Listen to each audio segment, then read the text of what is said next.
السلام علیکم ورحمۃ اللہ وبرکاتہ۔ قال اللہ تبارک و تعالی بعد اعوذ باللہ السمیع العلیم وَاتْلُ عَلَيْهِمْ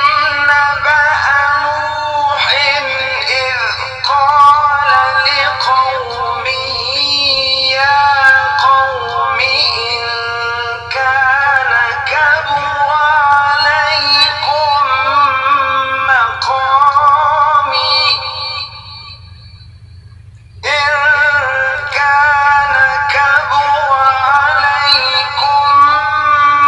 مَّقَامِي وتذكيري بآيات الله فعلى الله توكلت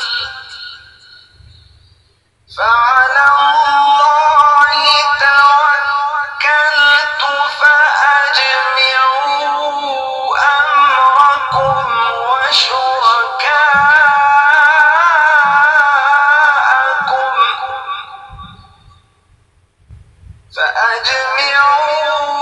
أمركم وشركاءكم ثم لا يكن أمركم عليكم غمة ثم قضوا إلي ولا تنظرون۔ معزز خواتین و حضرات، اللہ ملک العلام رب ذوالجلال والاکرام کی توفیق اور اس ذات بابرکات کا فضل و کرم، آج کا ہمارا سبق کلام مقدس، کلام الہی، قرآن مجید کا یہ 11واں پارہ، سورہ مبارکہ کا نام یونس، اور اس سورہ مبارکہ کی 71ویں آیت مبارکہ۔ اس آیت مبارکہ کا موضوع ہے سیدنا نوح علیہ السلام کا اپنی قوم کو خطاب۔ اللہ رب العزت ارشاد فرماتے ہیں، وَاتْلُو، آپ پڑھیں، علیہم، ان پر، نبأ، خبر، نوح علیہ السلام کی، اذ قال، جب انہوں نے فرمایا، لقومہ، اپنی قوم سے، یا قوم، اے میری قوم، ان کانا، اگر ہے، کابورا، بھاری، ناگوار، علیکم، تم پر، مقامی، میرا تم میں قیام کرنا، و تذکیری، اور میرا نصیحت کرنا، بے آیات اللہ، اللہ تعالیٰ کی آیات مبارکات کے ساتھ،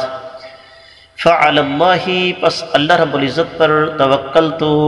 میں نے بھروسہ کیا، فاجمعوا، پس تم جمع کرو، امرکم، اپنے تمام وسائل، وشرکاءکم، اور اپنے تمام شریکوں کو بھی جمع کر لو، ثم لا یکن امرکم، پھر نہ رہے تمہارے تمام کے تمام وسائل، علیکم، تم پر، غمتن، پوشیدہ، ثم قضوا، پھر جو تم کرنا چاہتے ہو کر گزرو، الیہ، میرے طرف، ولا تنظرون، اور مجھے مہلت مت دو۔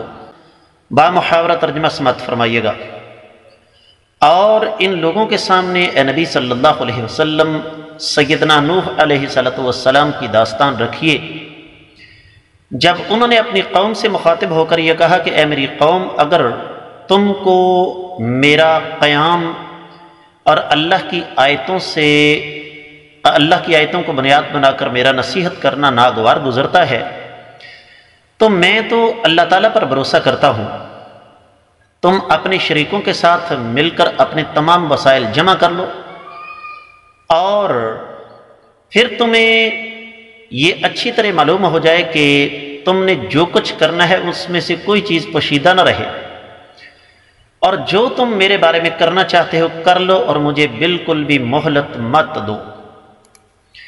امام ابن کثیر رحمۃ اللہ علیہ نے اس آیت مبارکہ کی تفسیر بیان کرتے ہوئے ارشاد فرمایا کہ کائنات کے امام صلی اللہ علیہ وسلم کو اللہ ملک العلام رب الجلال والاکرام نے یہاں پر یہ حکم دیا ہے کہ آپ قیامت تک آنے والی انسانیت کے سامنے سیدنا نوح علیہ السلام کا یہ قصہ رکھیں، اور خاص طور پر مکہ والوں کے سامنے جو آپ کو جھٹلاتے بھی ہیں اور آپ کی مخالفت بھی کرتے ہیں، تاکہ ان کو پتہ چل جائے کہ نوح علیہ السلام کو بھی ان کی قوم نے جھٹلایا تھا، اور رب کائنات نے پھر ان کو کس انداز سے تباہ و برباد کیا، پانی کے اندر غرق کر دیا، تاکہ ان لوگوں کو کچھ تھوڑا سا اللہ تعالیٰ کا ڈر اور خوف آ جائے کہ کہیں ہمارا انجام بھی ایسا نہ ہو۔ اور یہ تو طے شدہ بات ہے، ہر دور میں ایسا ہوتا رہا ہے، آج بھی ہوتا ہے۔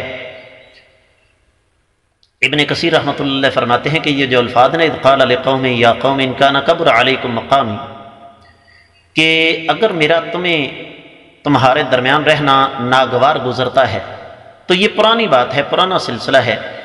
جو انسان بھی ہمیں ہماری خامیوں سے آگاہ کرے ہمیں وہ اچھا نہیں لگتا۔ اور یہاں ایک اور بات بھی ہے، وتذکیری بآیات اللہ، رب کائنات کی نازل کردہ آیات مبارکات جن میں دلائل ہیں، جن میں جو کہ حجت ہیں،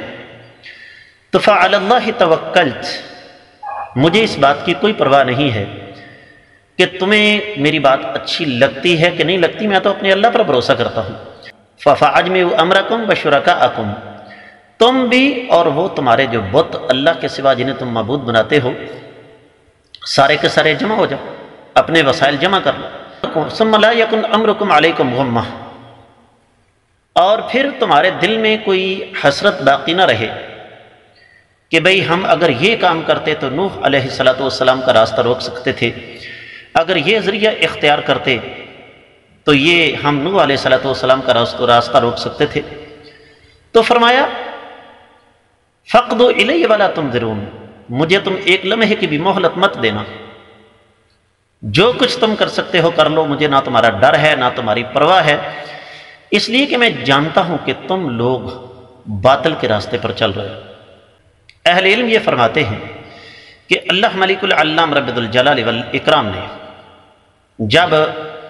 سیدنا نوح علیہ السلام کی داستان چھیڑی ہے،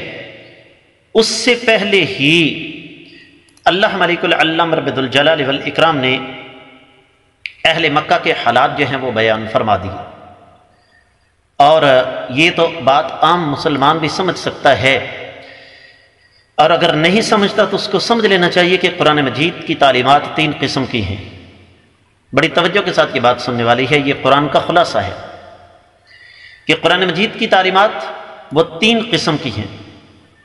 ان میں سب سے پہلے عقیدے کے مسائل اللہ ملک العلام رب الجلال والاکرام نے بیان فرمائے، اور اس کے بعد اللہ رب العزت نے سابقہ اقوام کی داستانیں، ان کے قصے ہمارے سامنے رکھے۔ بلکہ دوسری چیز یہ ہے، وہ ہیں شرعی احکامات، یہ حرام ہے، یہ حلال ہے،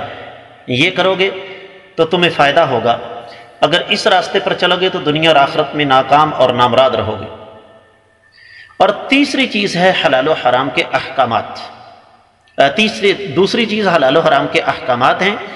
اور تیسری چیز ہے سابقہ اقوام کے قصے۔ اور ان قصوں کو بیان کرنے کا مقصد بھی یہی ہے کہ سب سے پہلے اہل مکہ اور اس کے بعد قیامت تک آنے والی انسانیت کی تربیت۔ یہی وجہ ہے کہ اللہ تعالیٰ قرآن مجید میں ارشاد فرماتے ہیں وَلِكُلِّ أُمَّةٍ رَسُولٌ، کہ ہر امت کے لیے ہم نے رسول بھیجا۔ اور کس لیے بھیجا؟ اس لیے نہیں بھیجا کہ اس رسول کو نور مانا جائے، اس کو مشکل کشا، اس کو حاجت روا مانا جائے، اس رسول کی عبادت کی جائے، نہیں، رسول اس لیے آئے تاکہ وہ اللہ تعالیٰ کی مخلوق کو صراط مستقیم کی طرف بلائیں، جس طرح کہ اسی سورہ مبارکہ کی 13ویں آیت مبارکہ گزری ہے وَلَقَدْ أَهْلَكْنَا الْقُرُونَ مِن قَبْلِكُمْ لَمَّا ظَلَمُوا، کہ ہم نے آپ سے پہلے بہت سارے لوگوں کو ہلاک کر دیا جب وہ ظلم کے راستے پر چلے۔ تو بات اصل میں یہ ہے کہ چونکہ اہل مکہ کائنات کے امام صلی اللہ علیہ وسلم کو جھٹلا رہے تھے، تو اس لیے رب کائنات نے ان کو پہلے نصیحت فرمائی، نصیحت فرمانے کے بعد یہ داستان ان کے سامنے رکھی کہ آپ ان کو سمجھائیں کہ نوح علیہ السلام نے اپنی قوم سے یہ کہا تھا کہ ان کان کبر علیکم مقامی وتذکیری بآیات اللہ، میں جانتا ہوں تمہیں بڑی تکلیف ہے کہ یہ بندہ ہمیں ہمارے آباء و اجداد کے بتائے ہوئے راستے سے منع کیوں کرتا ہے، ہمیں شرک سے ہٹا کر توحید کی طرف کیوں لانا چاہتا ہے، ہمیں شیطان کی راہ سے ہٹا کر صراط مستقیم کی طرف کیوں لانا چاہتا ہے، میں جانتا ہوں تمہیں اس بات کی بڑی تکلیف ہے۔ اور سیدنا نوح علیہ السلام اللہ تعالیٰ کے نبی تھے، اللہ تعالیٰ کے رسول تھے، تو انہوں نے نہ صرف یہ کہ اپنی قوم سے گھبرایا نہیں بلکہ ان کو کھلا چیلنج کر دیا کہ جاؤ بھائی، تم سے جو کچھ ہوتا ہے میں سر عام اعلانیہ طور پر یہ کہتا ہوں کہ تمہارے یہ باطل معبود جھوٹے ہیں، اور میں علی وجہ البصیرہ ان کو جھوٹا کہتا ہوں، تم سے جو ہوتا ہے وہ تم کر لو۔ اور ظاہر سی بات ہے ساتھ یہ بھی قرآن نے کہہ دیا کہ اپنے شریکوں کو بھی اکٹھا کر لو۔ کیا مطلب؟ توحید والوں کو پتہ ہوتا ہے کہ یہ بے جان بت کچھ نہیں کر سکتے، جس طرح کہ آج کے مسلمان کو یہ بات معلوم ہونی چاہیے کہ جو پیر بزرگ دنیا سے چلے گئے وہ ہماری دعا کے محتاج ہیں، وہ حاجت روا مشکل کشا نہیں ہے، اس لیے فرمایا ان سب کو جمع کرو۔ سورہ ہود آگے آ رہی ہے 54ویں اور 55ویں آیتیں مبارکہ میں فرمایا انی اشہد اللہ واشہد انی بریء مما تشرکون، میں اپنے رب کو گواہ بناتا ہوں، تم بھی گواہ ہو جاؤ کہ میرا تمہارے شرک سے کوئی تعلق نہیں۔ من دونہ فقیدونی جمیعا ثم لا تنظرون، جاؤ اللہ کے سوا جتنے بھی تمہارے شریک ہیں ان کو اکٹھا کر لو اور میرے خلاف جتنے وسائل تم جمع کر سکتے ہو کر لو، اس سے تم میرا کچھ بھی نہیں بگاڑ سکو گے۔